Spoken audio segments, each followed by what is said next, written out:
Rendre hommage à Pius Ndiaye, se souvenir de la mémoire de ce journaliste et combattant des libertés.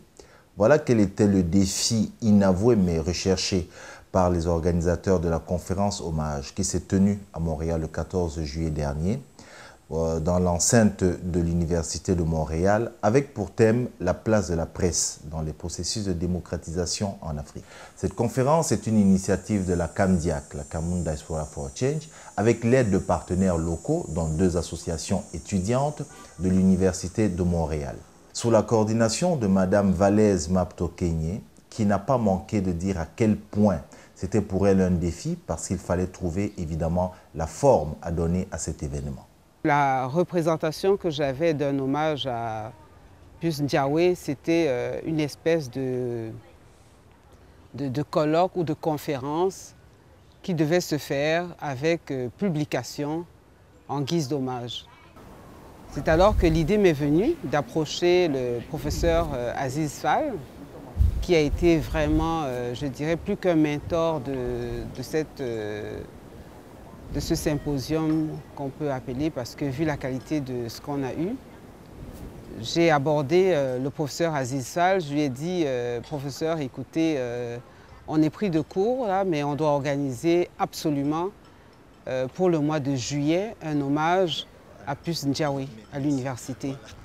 Et il m'a dit, mais ce serait quoi le thème, les modalités, tout ça. Je lui ai dit, on pense plutôt que l'envergure panafricaniste de Pius et le fait qu'il soit suffisamment connu à travers le monde, ce serait une bonne chose de penser à une conférence autour des libertés.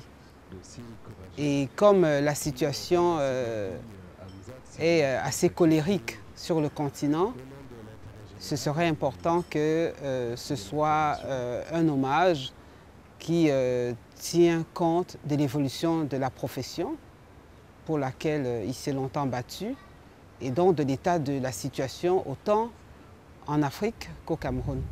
À titre de rappel, la CAMDIAC s'est fait connaître en 2010, exactement en juillet 2010, avec la Convention de Washington, une convention qui a réuni un certain nombre de leaders politiques camerounais, tous opposés au régime actuel, et convention à laquelle a participé Pius Ndiaye. Et malheureusement, c'est au lendemain de cette convention qu'il a trouvé la mort sur une autoroute de Virginie. Aussi, la question se pose de savoir pourquoi avoir choisi Montréal pour commémorer Pius Ndiaye. Nous avons choisi Montréal pour abriter cette conférence qui, en principe, célèbre le 2e anniversaire de la mort de Ndiaye, pour justement tenir à notre principe, à nos engagements. Nous avons décidé au niveau de la CAMDIAC de commémorer Ndiaye toutes les années. Et l'année dernière, nous étions aux États-Unis, là où il était mort. Il y a eu des activités aussi bien en Virginie, où je n'étais pas, qu'à Boston, par certaines autres personnes amies de Ndiaye. Et nous avons donc tenu cette année au niveau de la CAMDIAC de venir à Montréal pour commémorer avec la CAMDIAC, les amis de Ndiaye, cette conférence de Montréal, pour faire en sorte que Ndiaye soit commémoré chaque année. Ça, c'est quelque chose que nous avons décidé au niveau de la CAMDIAC et ça sera fait chaque année. Nous nous sommes réunis ici à Montréal pour célébrer Ndiaye. Ndiaye n'était pas membre de la CAMDIAC, il faut que je le précise ici très bien. Mais Ndiaye est mort aux États-Unis venant participer aux activités de la CAMDIAC. Et en tant que membre de la CAMDIAC, nous avons donc décidé de commémorer Ndiaye partout où besoin sera. Et pour le faire, laissez-moi vous dire que Ndiaye, c'était un éminent journaliste, un très grand journaliste, reconnu pas seulement au Cameroun, mais au-delà des frontières du Cameroun, partout dans le monde. Ndiaye avait beaucoup d'amis à Montréal et nous ne pouvions qu'être très heureux d'avoir lors de cette conférence des éminents professeurs comme le professeur Aziz Fall, comme le professeur Hamzak, comme le professeur Didier Oti et moi-même, ainsi que Guy Simon Gankam qui est le directeur exécutif de la CAMDIAC. Et nous n'avons pas pu avoir le chairman de la CAMDIAC à la personne de M. Bedzigui parce qu'il était préoccupé à faire autre chose, comme le secrétaire général de la CAMDIAC, le docteur Adé Peter, qui était un peu bousculé. Mais tous étaient avec nous et je crois, comme vous le savez, que nous avons eu par Skype l'un des amis et collègues de Pius Ndiaye à la personne de Nzana Seme, qui a intervenu pendant très longtemps lui aussi. Et je ne peux vous dire combien j'étais heureux de savoir que des éminents journalistes comme Jean-Marc Sobot étaient autour de la table, avec le modérateur en la personne de Cyril Ekwala, que vous connaissez très bien à travers le monde également. Alors, comment ne puis-je pas être heureux et savoir que la CAMDIAC est toujours en train de faire ce qu'elle a l'habitude de faire et de le faire très bien. Cette fois-ci au nom de Ndiaye. L'hommage qui va donc lui être rendu devra prendre compte, devra tenir compte de l'évolution de ce métier, mais aussi et surtout des luttes qui ont été menées par les différents acteurs, par certains acteurs africains du métier, dans le métier du journalisme, des journalistes décédés que le professeur Aziz Fall notamment a mentionné dans sa communication. Fait remarquable, chacun des panélistes a présenté Pius Ndiaye à sa manière, notamment Hamzat Boukari, pour lequel Ndiaye était, est et restera définitivement un symbole. Donc c'est un homme qui représentait donc un mélange de dissidence et de subversion, et également une véritable voix de la résistance.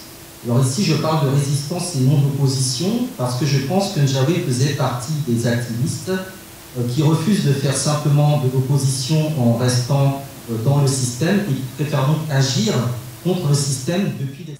Agir contre le système depuis l'extérieur, nous dit Hamzat Boukari. Oui, Pius Ndiaye, un mélange de subversion et de dissidence, une véritable voix de la résistance. Et cette posture de Ndiaye acquise au fil des années a fait des émules. Pius Ndiaye a été un modèle. Malheureusement, pour Jean-Marc Sobot, la situation est loin d'être celle des années 90 aujourd'hui dans le milieu de la presse camerounaise, comme si le combat de Pius Ndiaye était plutôt en train de disparaître. Ndiaye qui est resté un journaliste qui, malgré les défauts, est resté un modèle pour tous par son opiniâtreté et son indépendance, mais également et surtout ce qui est extrêmement important à savoir, c'est que il est resté quelqu'un qui était un panafricaniste, il est resté assez célèbre à travers le monde entier et c'est ce qui a fait dire à certains que son décès a été couvert plus qu'un chef d'État. On a vu des articles dans le Washington Post, dans des journaux en Chine, en Russie et partout. Donc pour revenir donc à mon intervention, j'ai expliqué le degré de dépravation, le degré de déchéance sur les questions d'éthique et de déontologie. On a vu que progressivement, la presse camerounaise qui a servi de photographie à l'occasion, la presse camerounaise a perdu ce qu'elle avait dans les années 90. C'était une presse avant-gardiste, c'est une presse qui surveillait le processus de transformation de la société, le processus de réforme démocratique, donc qui surveillait, qui veillait et également qui soutenait l'opposition, l'opposition naissante qui n'avait pas de cadre, qui n'avait pas de moyens, qui n'avait pas les moyens de communication de l'État. Donc la presse a joué ce rôle et a joué ce rôle avec succès parce qu'on a vu en octobre 92 que le candidat de l'opposition a gagné pour tout le monde. Et j'ai cité Mongo Betty qui était là de retour en France. C'était l'écrivain célèbre camerounais qui est revenu de France, a vécu tout ce qui s'est passé et a constaté et a écrit que le candidat de l'opposition a réuni tout le monde et que ça remettait en question cette image mensongère que voilà, c'est les tribus, au Cameroun, il n'y avait que le tribalisme. Et alors, ce qui s'est donc passé par la suite, c'est que avec le temps, le pouvoir d'abord, comme on sait, confisqué cette élection présidentielle, ce qui a faussé cette victoire de l'opposition, qui a faussé complètement le processus démocratique et qui a ouvert la voie à autre chose. C'est-à-dire qu'on a corrompu l'opposition, on a émietté l'opposition, on a affamé la presse et puis finalement on a transformé la presse à des médias simplement alimentaires qui sont là pour véhiculer l'idée selon laquelle le chef de l'État il est très bon, mais il a un entourage, vraiment, l'entourage, c'est ça qui fait problème. Donc progressivement, la presse a cessé de jouer son rôle de formation de l'opinion publique, son rôle de service public qui sert à guider les gens, à informer les gens et en sus des aspects subsidiaires comme divertir. Donc la presse a cessé de jouer ce rôle et a commencé même à jouer un rôle négatif. C'est-à-dire à s'en prendre à tout ce qui aurait pu servir de modèle. Il s'agit là, n'est-ce pas, d'un autre débat. Toujours est-il qu'au bout de 3 heures, tout le monde semblait ravi, aussi bien le public que les organisateurs. Moi, je n'ai fait que contacter les conférenciers, envoyer des messages. Et au niveau de l'université, l'association étudiante des études supérieures en sciences d'éducation, l'Africassoum, qui est une association des étudiants africains à l'Université de Montréal, a collaboré de très près pour que nous puissions avoir une très belle salle pour la circonstance. J'ai été très, très impressionnée par la qualité des communications. Je ne sais pas à quoi je m'attendais, mais cette symphonie des communications m'a donné une envie de reprendre l'activité sous forme effectivement d'un colloque et sur les conclusions du professeur Hamzat de penser effectivement les mécanismes d'élaboration, d'évaluation et d'attribution d'un prix Diaoui. Cette conférence a été pour moi une grande source d'enrichissement, d'instruction, d'information, je dirais, mais aussi d'éducation par rapport à la place que la presse, les médias doivent jouer au sein des différentes sociétés africaines pour que les sociétés africaines en arrivent à des sociétés démocratiques, plus justes, équitables. Et je crois que plus que jamais, la place et les médias resteront toujours des outils d'information, mais aussi d'éducation. Et à mon avis, c'est tout un plan de travail qu'il faut continuer de mettre en place dans nos sociétés. Ce qui m'a marqué particulièrement, c'est de voir que tous les intervenants, camerounais ou pas, avaient une forte, bonne connaissance du personnage et de la personnalité de Pius Ndiaye. Qu'ils les rencontraient ou pas, on savait qu'effectivement, ils ont confirmé que Ndiaye avait déjà dépassé la dimension camerounaise, la dimension africaine, et qu'il appartenait à la classe de ces personnes-là qu'on peut enfermer dans une aire géographique. Ça, c'est d'abord ce qui m'a marqué. Ce qui m'a également marqué, c'est le constat partagé du rôle de la presse dans le processus démocratique en Afrique, que ce soit au Bénin, où ils ont joué un rôle très important pour la première conférence mondiale, la conférence souveraine des peuples en terre africaine, que ce soit au Cameroun, où effectivement Ndiaye, le messager, à travers l'affaire Yondo Black, l'affaire Monga, a été presque l'élément déclencheur de ce qu'on appelait les années de Brest. Effectivement, dans le cas de la Mauritanie, du Sénégal, comme ça a été évoqué. Je pense que c'était une journée très riche en enseignement, très riche en émotions aussi. Je me souviens du témoignage de Didier Oti, très poignant, qui est revenu sur les qualités que très peu de personnes connaissent à Pius Ndiaye, un très grand patriote, quelqu'un qui avait une vision nationale, une vision globale de son action, qui était au-dessus des considérations tribalistes et ethnicistes, qui a pu rester au-dessus du journalisme de salon, du journalisme clientéliste, comme l'a dénoncé Zana Sémé. Évidemment, il y a eu également un bon retour d'ascenseur. Le public s'est déplacé nombreux. Effectivement, nous a fait comprendre effectivement que Ndiawe, on ne pouvait pas l'enfermer dans une organisation. Ndiawe appartenu au peuple camerounais, il appartient au peuple camerounais. Ils ont montré leur intérêt pour l'apport des médias. Je pense que j'ai en tête leur principale doléance, à savoir faire un travail important de manière à ce que les médias camerounais, africains, panafricains de la diaspora puissent travailler en étroite collaboration avec le Cameroun et leur confère rester au Cameroun pour ce qui est du Cameroun. Les doléances que les médias puissent avoir une dimension panafricaine. On a suivi les doléances de nos frères du Congrès des Ivoiriens du Canada.